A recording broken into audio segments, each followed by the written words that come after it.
그래서 한국을 충격에 빠뜨린 두 가지의 큰 붕괴 사고가 있었습니다. 바로 1990년대에 일어났던 성수대교 붕괴 사고와 그리고 삼풍백화점 붕괴 사고입니다. 이 두 사고로 많은 사람들이 목숨을 잃었습니다. 왜 이러한 붕괴 사고가 일어났나? 이제 조사를 하기 시작했습니다. 그 결과 다리의 기초 철골 구조가 부식이 되어 있었고 부실한 용접 그리고 관리가 드러나게 되었습니다. 삼풍백화점 그 붕괴 사고도 원인을 조사해 보니 결국은 동일하게 기초를 무시한 결과로 드러났습니다. 설계도와 다르게 무례하게 구조를 변경하였고 기둥을 심지어 제거하기까지 하였고 하중을 무시한 채 운용을 계속해 왔던 것이죠. 눈에 보이지 않는 부분에 대한 소홀함과 그러한 기초를 무시한 채 내부 구조를 부실하게 지었던 것이 바로 붕괴의 원인임이 밝혀졌습니다. 기초는 눈에 잘 보이지 않습니다. 사람들은 겉으로 보이는 벽지의 색깔, 인테리어의 그런 감각, 그리고 높은 곳에 있을 때 보이는 그 조망권, 건물의 높이 같은 그런 겉모습에는 큰 관심을 기울이죠. 하지만 정작 그 집을 견디게 하는 힘, 버티게 하는 힘, 그리고 바로 기초에는 많은 관심을 두지 않습니다. 그 이유는 기초는 눈에 보이지 않기 때문입니다. 아무리 멋지고 아무리 화려한 집이라 할지라도 기초가 흔들리면 폭풍이 한번 불게 되면 완전히 무너져 버릴 수 있습니다. 여러분, 우리 인생도 그렇습니다.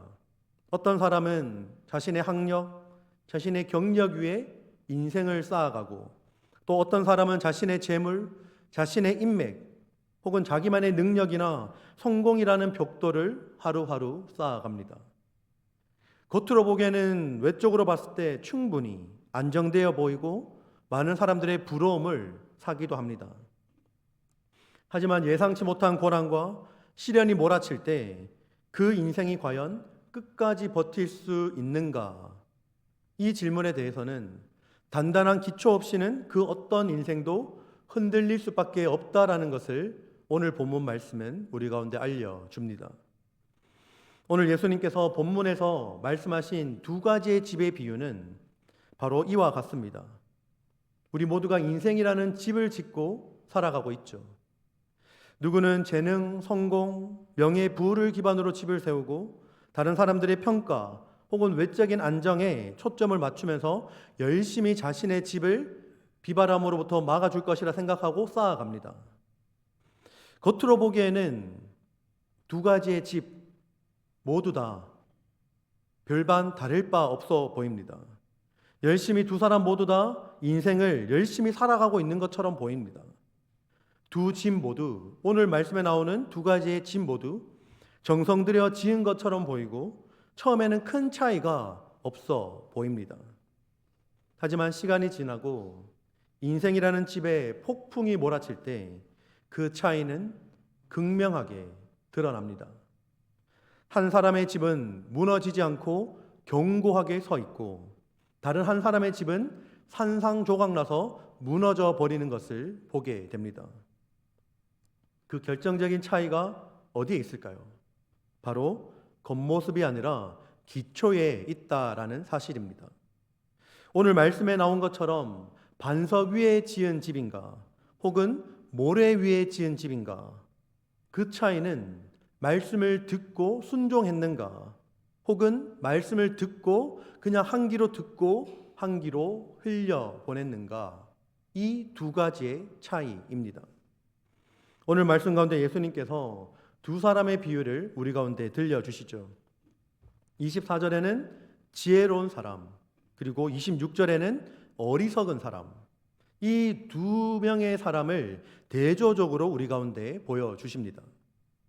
지혜로운 사람은 어떤 사람이냐 하면 집을 반석 위에 지은 사람이고, 어리석은 사람은 집을 모래 위에 지은 사람이다라고 주님은 말씀하십니다. 그런데 오늘 말씀을 자세히 읽어보시면, 주님의 말씀을 자세히 보면 중요한 사실을 알 수 있습니다. 바로 예수님께서 우리에게 세 번째 선택지를 주지 않으셨다라는 것입니다. 우리에게 현명한 건축자냐 혹은 어리석은 건축자냐 이 사이에 중간이 있다라고 말씀하지 않으셨죠. 반석 위에 지은 집, 모래 위에 지은 집 너무 극단적이지 않습니까? 그 중간 어디쯤에 모래와 반석을 어느 정도 섞은 어느 정도 그 중간 살짝 단단한 집 위에 그 반석 위에 지은 집 이렇게 말할 수도 있잖아요. 또 오늘 말씀은 명확하게 예수님께서 두 가지로 말씀하십니다. 이것은 적당하게 신앙생활하는 사람도 무사할 수 있다라고 말씀하지 않는 것과 같죠. 예수님께서 분명하게 말씀하십니다. 오직 두 가지 길이 있다. 반석 위에 짓든지 모래 위에 짓든지. 오늘 본문 24절 말씀에 이렇게 기록하죠. 그러므로 누구든지 나의 이 말을 듣고 행하는 자는 그 집을 반석 위에 지은 지혜로운 사람 같으리니 라고 기록합니다. 말씀 가운데 나오는 나의 이 말을 듣고 행하는 자라는 이 말씀을 성경 원문으로 보면 나의 이 말이라는 이 말 자체가 복수형으로 쓰입니다. 그러니까 다시 표현하자면 나의 이 말이 아니라 나의 이 말들을 듣고 행하는 이렇게 돼야 되죠.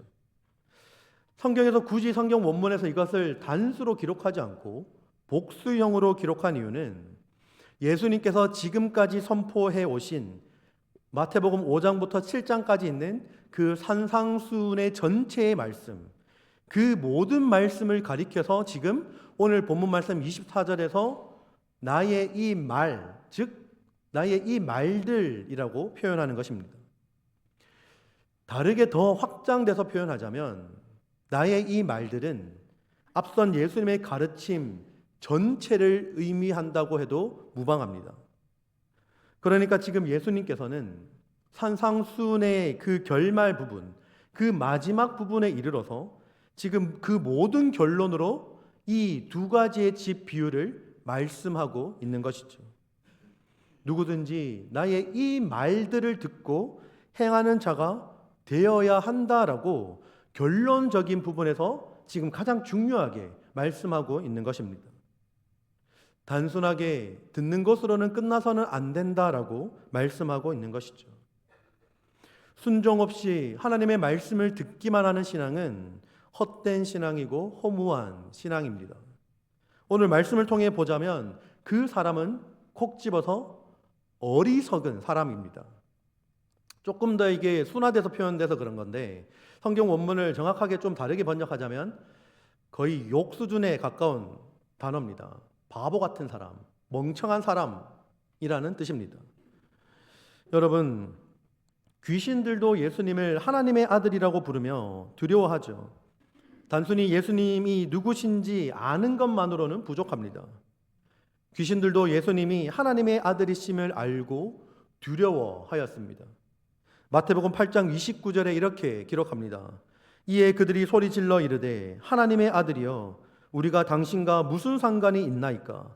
때가 이르기 전에 우리를 괴롭게 하려고 여기 오셨나이까 하더니 라고 기록합니다. 귀신들조차도 예수님이 하나님의 아들이심을 알고 인정합니다. 하지만 주님께 순종하지는 않죠. 이 말은 결국 귀신들은 오히려 예수님을 대적하는, 예수님과 대적 관계에 있다라는 뜻입니다. 단순하게 아는 것과 그리고 더 나아가 믿고 순종하는 것은 전혀 다른 차원의 일입니다.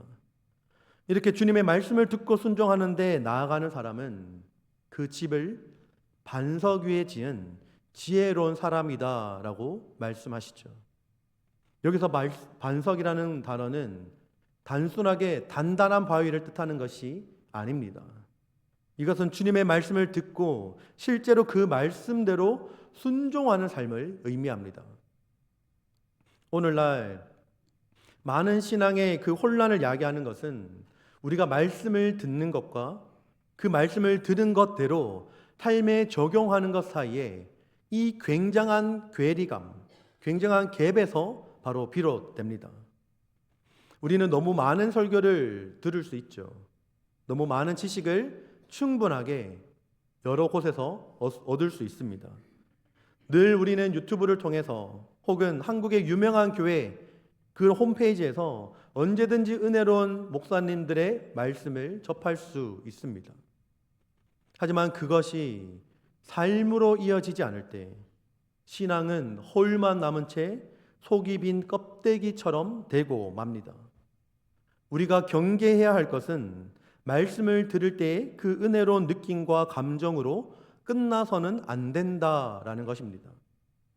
마치 여기 단상에 서 있는 저와 같은 설교자가 흔히 여러분들이 한 번씩 가는 그런 콘서트의 메인 보컬처럼 여겨서 오늘 설교 말씀이 얼마나 은혜롭나 생각하면서 팔짱 끼고 이렇게 바라보는 그런 태도가 아니라 오늘 들은 이 말씀을 과연 내가 내일부터 지키며 살 수 있을까? 라는 그런 고뇌와 고민을 안고 있어야 한다는 것입니다. 설교자로서 가장 낙담이 되는 순간이 언제인지 아십니까? 말씀을 전하는 저와 같은 설교자들이 가장 좌절스럽고 절망스러운 순간이 있습니다. 적어도 이 하나님의 말씀을 이 단상에서 선포하고 있는데 예배가 끝나자마자 설교자가 전한 그 하나님의 말씀을 정확하게 어기는 성도님들을 바라볼 때 그만큼 절망스러운 것이 없습니다. 방금 전에 예를 들면 제가 오늘 그 말씀을 전하진 않지만 방금 전에 예를 들어서 내 이웃을 내 몸과 같이 사랑해라, 내 이웃을 내 몸과 같이 사랑하십시오라고 말씀을 선포했는데 예배가 끝나고 내려가자마자 설교 말씀을 들은 채 끝나고 식당에서든 어디 곳에서든 다른 성도님들이 또 다른 성도님들의 흉을 보고 악담을 하고 욕을 하고 싸우는 모습을 보게 된다면 그 모습을 보고 있는 설교자는 얼마나 좌절스러울까요? 오늘도 이 말씀을 그냥 듣고 흘렸구나 이렇게 생각하지 않을까요? 적어도 이 말씀을 듣고 1시간, 아니 적어도 오늘 저녁까지는 그 들은 말씀이 내 삶을 지배해야 하지 않을까요? 물론 제가 저희 교회의 모습을 콕 찍어서 말씀드리는 것이 아닙니다. 그러나 오늘날 많은 교회의 성도님들이 이런 모습을 하게 되는 것을 보게 됩니다. 예수님께서 말씀을 이렇게 마치 콘서트를 보는 것과 같이 듣기만 하고 보기만 하는 그러한 신앙을 어리석은 자의 신앙, 곧 모래 위에 집을 짓는 신앙이다라고 주님께서 말씀하셨습니다. 그것은 겉으로는 보기에 멀쩡해 보이고 처음에 보기에는 굉장히 빠르게 성장하는 것처럼 보이지만 기초가 없기 때문에 결국 그 신앙은 무너질 수밖에 없다라는 것이죠. 오늘날 많은 사람들이 신앙을 선택사항이나 장식 정도로 여기는 경우가 많습니다. 마치 실내 리모델링을 하는 것처럼 그렇게 예배당을 꾸미고 새로운 프로그램을 계획하고 봉사와 헌신도 열심히 하지만 말씀 위에 기초가 없으면 그 모든 것은 바람 앞에 촛불처럼 꺼져 버릴 수 있다라는 것이죠. 때로는 말씀 위에 기초를 세우지 못한 사람이 열심을 내면 그것이 오히려 더 위험한 결과를 초래하게 되는 것을 보게 됩니다. 여러분 오늘 말씀을 보시면 예수님께서 지혜로운 사람, 어리석은 사람, 두 사람 모두에게, 두 집 모두에게 동일한 조건이 제시되는 것을 보게 됩니다. 25절과 27절 말씀을 연이어서 함께 보겠습니다. 보시면 25절 말씀 시작이 이렇습니다. 비가 내리고 창수가 나고 바람이 불어 그 집에 부딪히되. 자, 27절 시작이 어떻게 되죠? 비가 내리고 창수가 나고 바람이 불어 그 집에 부딪히매. 비가 내리고 창수가 나고 바람이 불어서 그 집에 부딪히는 것까지는 똑같습니다. 반석 위에 지은 집이든 모래 위에 지은 집이든 지혜로운 사람이든 어리석은 사람이든 누구나 인생의 어려움과 고난을 겪게 된다라는 것이죠. 혹은 반석 위에 지었다고 해서 내 삶에는 인생의 고난과 시련이 오지 않을 거야. 크나큰 착각이자 오산입니다. 반드시 반석 위에 지은 사람이든 모래 위에 지은 사람이든 인생의 시련과 고난은 반드시 찾아옵니다. 예기치 못하는 비가 내리고 홍수가 나고 바람이 불어 그 두 집 모두는 부딪히게 됩니다. 예상할 수 없는 시련과 시험이 다가옵니다. 누구나 예외는 없죠. 여러분, 그 옛날 과거에 지금도 마찬가지겠지만 팔레스타인의 그 우기에는 종종 마른 골짜기 위에 홍수가 갑자기 몰아칩니다. 본래 굉장히 건조하던 땅이 갑자기 물에 잠기게 되고 모래 위에 세워진 모든 건물을 휩쓸어 버리는 현상이죠. 최근에 뉴스를 보니까 텍사스에도 이렇게 갑자기 비바람이 몰아쳐서 홍수가 나고 집이 떠밀려가는 사건이 있더라고요. 예수님께서 이 자연 현상을 들어서 우리 인생의 기초가 무너지면 모든 것이 산산이 무너진다라는 사실을 경고하고 계시는 것입니다. 27절 마지막 말씀에 이렇게 기록하죠. 그 무너짐이 심하니라 라고 기록합니다. 이 표현 자체는 단순하게 비바람이 몰아쳐서 지진이 나서 잠깐 집이 흔들렸다가 마는 정도가 아니라 회복할 수 없는 파멸, 영원한 멸망이 왔다라는 것을 의미합니다. 이렇게 시련이 닥쳤을 때, 비바람이 몰아칠 때 드러나는 것이 있습니다. 그것은 바로 그 인생이 과연 어디 위에 세워진 인생인가? 여러분, 건물의 기초만 보아서는 건물의 외면만 보아서는 도저히 알 수가 없죠. 건물의 기초는 건물만 보아서는 알 수가 없습니다. 왜냐하면 건물의 기초는 땅 속에 있기 때문입니다. 그 땅 속 깊이 처음부터 그 건물을 짓기 시작할 때부터 얼마나 그 땅의 기초를 깊이 파고 단단한 반석이 나올 때까지 파서 그 단단한 반석을 고르게 평평하게 만들고 그러한 반석 위에 그 깊숙한 곳에 집의 기초를 어떻게 세웠는가에 따라 달라집니다. 하지만 우리가 그 건물만, 밖에 평지에 드러난 건물만 보아서는 그 기초가 얼마나 튼튼한지 알 수 있을까요? 똑같아 보입니다. 겉으로 봤을 때는 알 수가 없죠. 그러나 태풍이 불고 바람이 불고 홍수가 나고 비바람이 몰아칠 때 확실하게 드러납니다. 겉으로 보기에는 신앙생활 잘하고 있는 것처럼 보이고 겉으로 보기에는 신앙이, 믿음이 정말 탄탄하고 믿음 생활 잘하고 있는 것처럼 보여도 그 기초가 말씀이 아니라 자신의 의, 자신의 지식, 그리고 자기의 경력, 자기의 인맥 위에 세워졌다면 그 인생은 폭풍 앞에 무너질 수밖에 없습니다.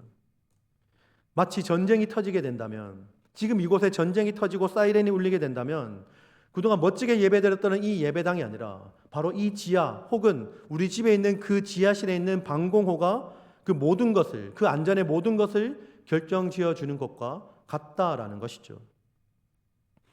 많은 성도님들이, 많은 그리스도인들이, 아니 모든 성도님들이 말씀을 사랑하고 주님을 사랑한다라고 입술로 고백합니다. 설교를 듣고 묵상을 나누고 성경 공부도 열심히 하고 수없이 많은 말씀을 접하기도 합니다. 그런데 예수님께서 오늘 본문에서 분명하게, 선명하게 말씀하십니다. 말씀을 듣는 자가 아니라 행하는 자가 지혜로운 자다라고 말씀하십니다. 야고보서 1장 25절 말씀 이렇게 기록하는데 한 목소리로 읽겠습니다. 자유롭게 하는 온전한 율법을 들여다보고 있는 자는 듣고 잊어버리는 자가 아니요 실천하는 자니 이 사람은 그 행하는 일에 복을 받으리라. 아멘. 여러분, 행함이 없는 신앙은 그 기초 없는 집과 같습니다. 기초가 없는 집은 시간이 지남에 따라 반드시 무너지게 되어 있습니다. 예수님께서는 단지 말씀을 아는 사람을 찾지 않으시죠. 머리가 꽉 차서 똑똑한 사람을 찾지 않으십니다. 말씀을 창세기 1장 1절부터 요한계시록 끝절까지 달달 외우고 모든 지식과 모든 주석을 섭렵한 사람을 찾지 않으시죠. 주님은 말씀을 아는 자가 아니라 그 말씀을 따라 생각이 바뀌고 자신의 성품이 성숙해지고 자신의 삶을 기꺼이 하나님의 뜻에 맞추어가는 사람을 주님은 찾으십니다. 진짜 순종은 우리의 감정이나 우리의 상황에 따라 흔들리지 않습니다. 아브라함처럼 하나님께서 내가 내게 지시할 땅으로 가라, 내가 내게 보여줄 땅으로 가라 라고 하면 아무런 연고가 없고 내 인맥이 거기에 없고 내 돈이 거기에 없어도 그냥 하나님의 말씀이니까 가는 겁니다. 거기에 뭐가 있는지 아무것도 몰라도 주님 말씀 따라 순종함으로 그냥 뚜벅뚜벅 보여주시는 땅만큼 걸어가는 겁니다. 여러분, 사무엘처럼 순종이 제사보다 낫다라는 그 말씀에 자신의 삶을 들여야 되는 것이죠.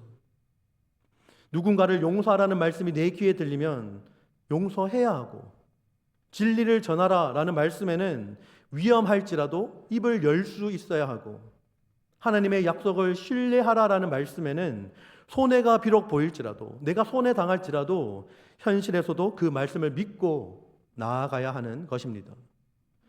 그럴 때 말씀은 우리의 진짜 반석이 됩니다. 당장 눈앞에 보이는 현실적인 계산과 이성적인 지식을 따르는 것이 훨씬 더 안전해 보일지라도 하나님의 말씀은 그것보다 훨씬 더 깊고 든든한 기초가 됩니다. 모래 위에 세운 집은 비록 빠르게 완성해서 집을 쌓아 올릴 수 있을지 몰라도 그 높이가 올라가면 올라갈수록 모래 위에 지은 집이기 때문에 빠르게 무너질 위험도 커진다라는 것이죠. 반대로 반석 위에 세운 집은 기초 공사를 깊이 파고 아주 튼튼하게 하고 바위를 깎아내고 모서리를 잘라내며 평평하게 만들어야 되는 그 평지화 작업을 해야 하기 때문에 진행은 비록 더디게 되고 힘은 훨씬 더 많이 들고 더 많은 인내를 필요로 할지라도 그 집은 높이 올라가면 올라갈수록 더 견고하고 튼튼하게 버틸 수 있다라는 것입니다.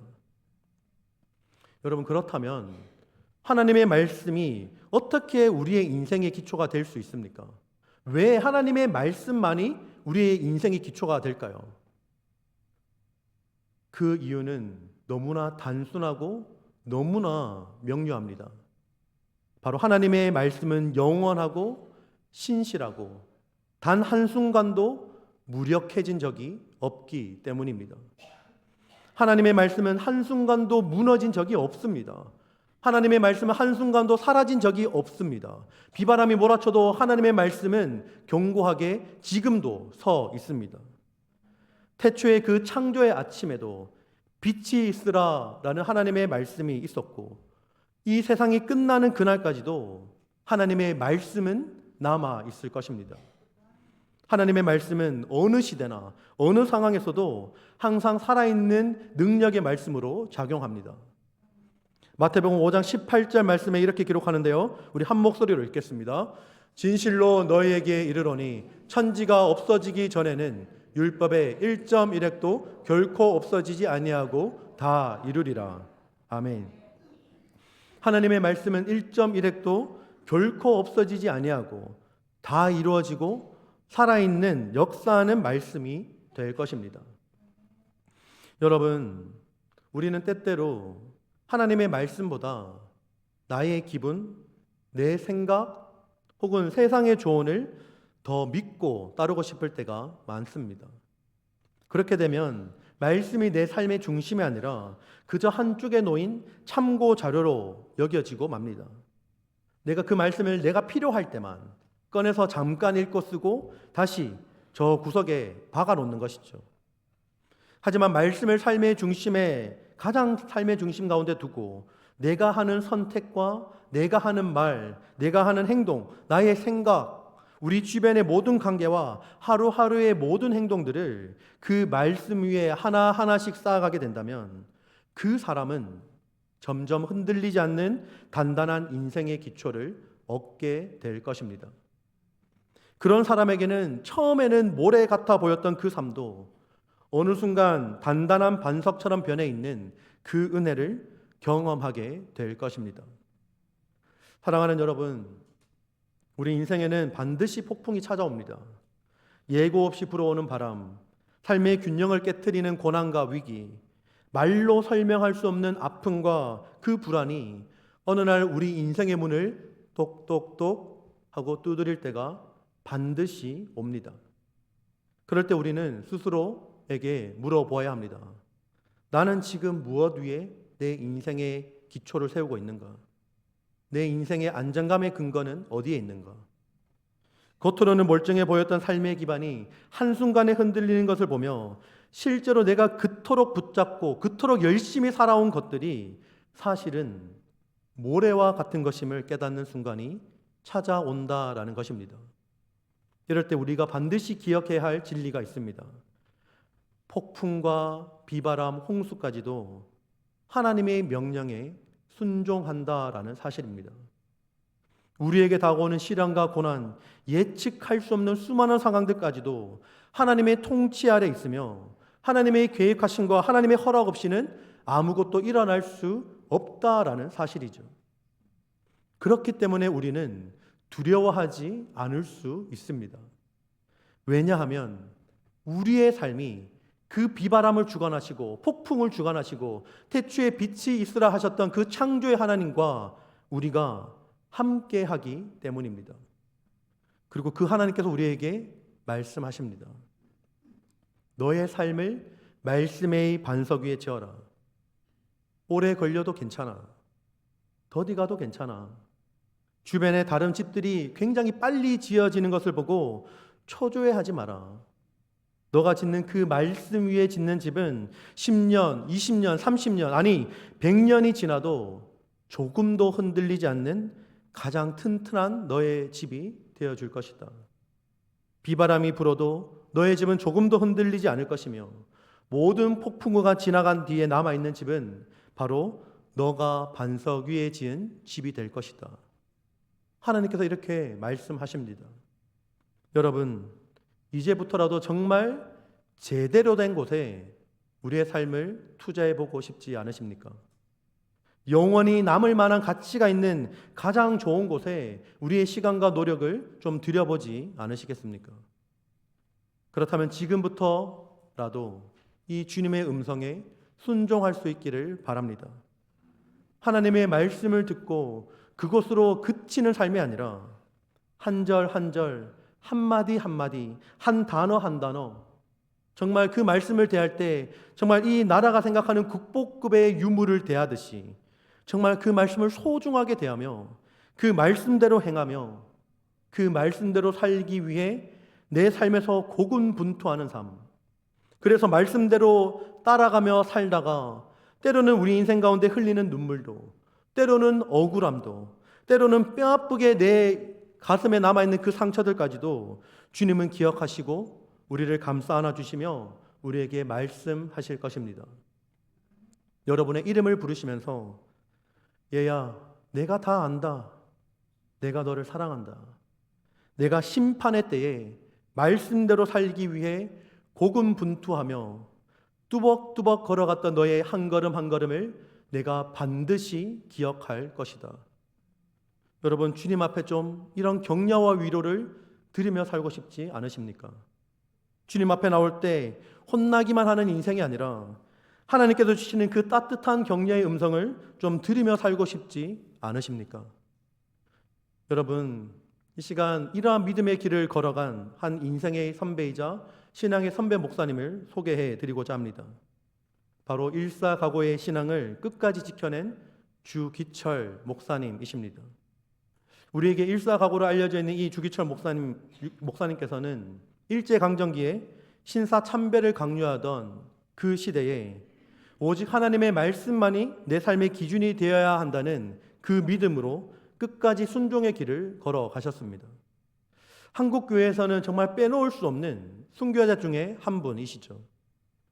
주기철 목사님께서 이제 평양에 있는 그 산정령 교회의 담임 목사님으로 섬기면서 성도들에게 늘 말씀대로 살라라고 가르치셨다라고 합니다. 1938년 일제는 모든 기독교인들에게 신사를 향해 절하라고 명령하였습니다. 많은 교회들이 무너졌고 많은 교회 지도자들, 많은 교회 목사님들까지도 자신의 생명을 부지하기 위해서, 자신의 가족의 생명을 부지하기 위해서 타협하기 시작했습니다. 그런데 주기철 목사님께서 단호하게 말했죠. 신사는 사람이 만든 우상일 뿐이고 하나님 외에 그 어떤 피조물에게도 나는 경배할 수 없습니다. 이로 인해서 이 고백을 통해서 목사님은 5번이나 감옥에 갇혔고 총 대략 7년이라는 기간 동안, 그 긴 시간 동안 갖은 고문과 감옥 생활로 그 삶을 보내야 했습니다. 감옥에서 숱한 물고문과 매질을 당하였고 상상을 초월하는 그 혹독한 고문은 끝나지 않고 계속되었죠. 목사님의 뼈는 부러지고 온몸은 피범벅이 되어서 누울 수도 없는 상태였고 잠도 제대로 자지 못한 채 고통 가운데 신음하였습니다. 그런데 주기철 목사님은 그 모든 시간 동안 하나님의 말씀만이 나의 반석이라는 고백으로 버텼습니다. 감옥 안에서 목사님께서 이러한 고백을 했다라고 전해집니다. 나의 죽음이 나의 한국 조국교회에 순결을 더해줄 수 있다면 나는 주님의 고난에 참여하는 것이 기쁩니다. 나는 말씀 위에 죽겠습니다. 내 믿음은 반석 위에 있습니다. 여러분, 주기철 목사님의 이 외침과 고백이 오늘 우리에게 동일한 고백되기를 소망합니다. 말씀 앞에서 사는 인생, 말씀 위에 사는 인생, 그 하나님을 두려워하며 어떤 폭풍과 폭우가 몰아쳐도 든든한 믿음의 반석 위에 서 있는 자로 살아가기를 원합니다. 내게 몰려오는 폭풍과 바람에 그저 흔들려서 바람이 불 때마다, 폭우가 올 때마다 그냥 이리저리 흔들려서 이리저리 왔다 갔다 하는 인생이 아니라, 그럴 때에 그 폭풍과 바람까지도 천지를 지으신 하나님의 명령에 순종하는 것을 믿으며 말씀에 깊이 뿌리 내린 나무처럼 든든하게 서 있을 수 있는 우리 모두가 되기를 소망합니다. 여러분, 말씀보다 두려운 것은 이 세상에 없습니다. 말씀보다 든든한 반석은 없습니다. 이 세상 모든 것이 사라져도 주의 말씀은 영원합니다. 오늘 우리의 인생을 그 반석 대신 말씀 위에 다시 올려놓기를 원합니다. 그리고 그 말씀을 행하는 그 반석 위에 우리의 삶을 들여서 우리의 삶 자체가 흔들리지 않는 그러한 복된 삶 되시기를 주님의 이름으로 축복합니다.